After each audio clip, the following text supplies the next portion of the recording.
We are today 1,000 times better than people were 200 years ago. Would you believe that? Let me go further. I am sure you can make your business 1,000 times better than now. I'm going to tell you why I think not innovating is a problem, why we should consider technology to leverage our capabilities, and what's the only essential change you need to make. Hi, my name is David D'Artagnan, and I have a mission of bringing technological innovations to small businesses. It was 2016 when I was working at a small online company in Hamburg, Germany. I noticed that something was odd as soon as I joined.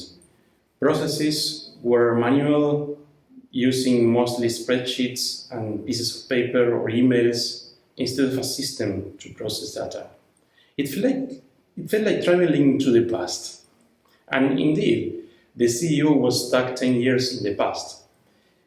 He had some success back then, and somehow innovation or updates or any kind of changes were not an option. There was a great atmosphere, though, a team that could have created a great product, but that didn't happen. The company shrunk until everyone got fired and it was sold to someone else.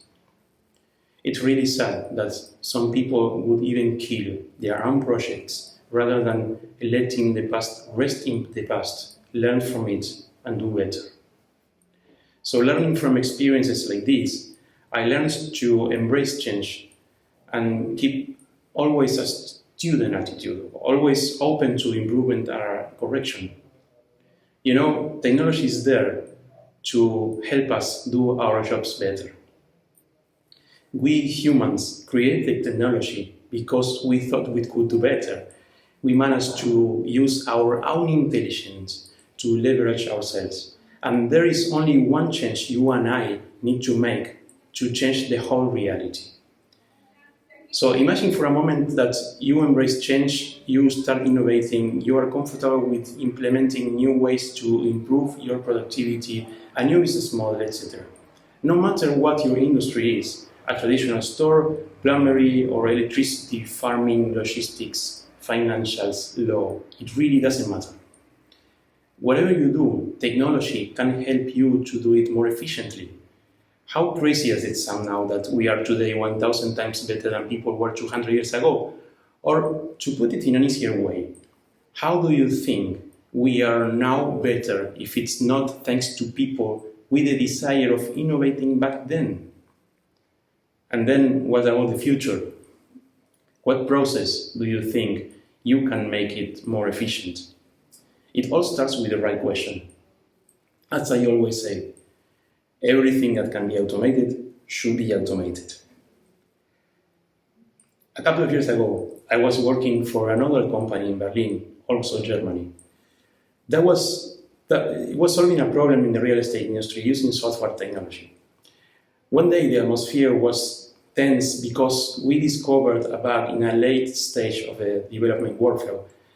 The main engineer started laughing and said, "I didn't know you would notice," in the middle of a meeting, letting us know that he always knew about that problem and he didn't just tell anyone. We couldn't resist and laughed with him, and in the end we fixed it and we released it. Nobody died.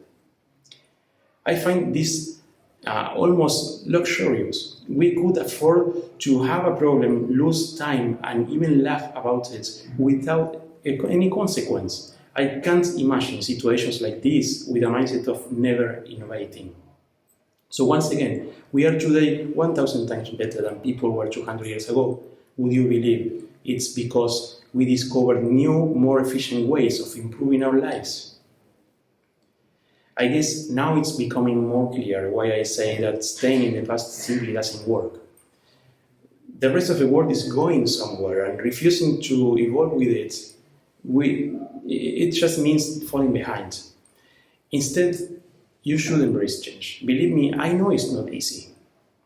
But today, in a highly digitalized era, wouldn't you agree with me that using it in your favor is better than staying the same? I strongly believe that digitalizing our businesses will make us 1,000 times better than we are today in just a few years. There was a young man in the 1950s, Van Phillips, who lost his leg in an accident when he was 21.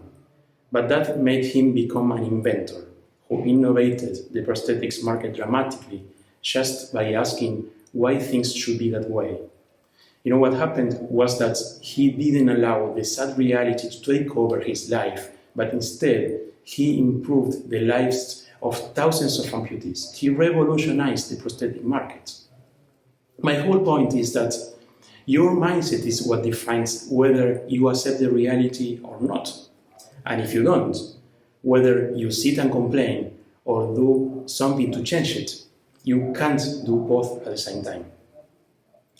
As Steve Jobs said in many of his speeches, the world shouldn't be something that we get used to living, but something we can change.